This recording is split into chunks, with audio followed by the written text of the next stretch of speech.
So let's talk about the first of the 6 personal perspectives, which, by the way, are ways to think that help you achieve your goals and gain success in your career and your life. Now, the first one is this concept of committing to self-mastery. So what is that?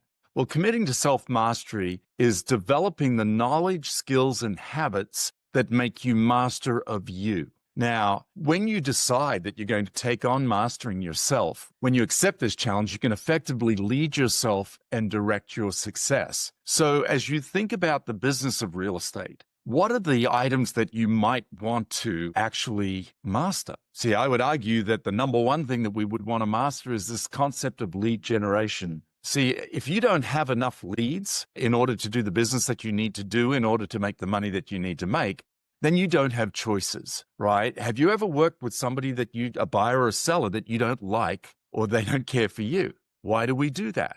Well, I would argue the reason that we do that is because we don't have enough leads. So this idea of mastering lead generation is a big deal. Because when you master lead generation, you'll actually generate more leads than you need. And when you generate more leads than you need, you'll actually have choices that you don't currently have. And what I mean by that is you get to choose who you work with or don't. You get to choose to refer the people that you don't want to work with off to somebody else. Or you get to choose to add leverage into your world and hire somebody else who can work with those leads. So mastery is a key component, and it all begins with your mindset.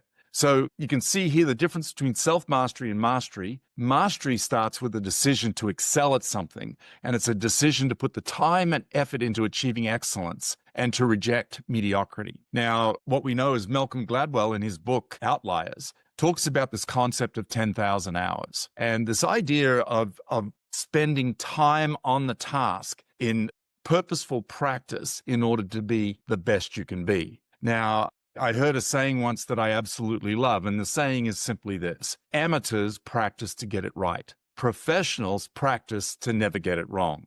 So the question I want you to ask yourself, are you playing like an amateur or are you going to play like a professional? Have a great day.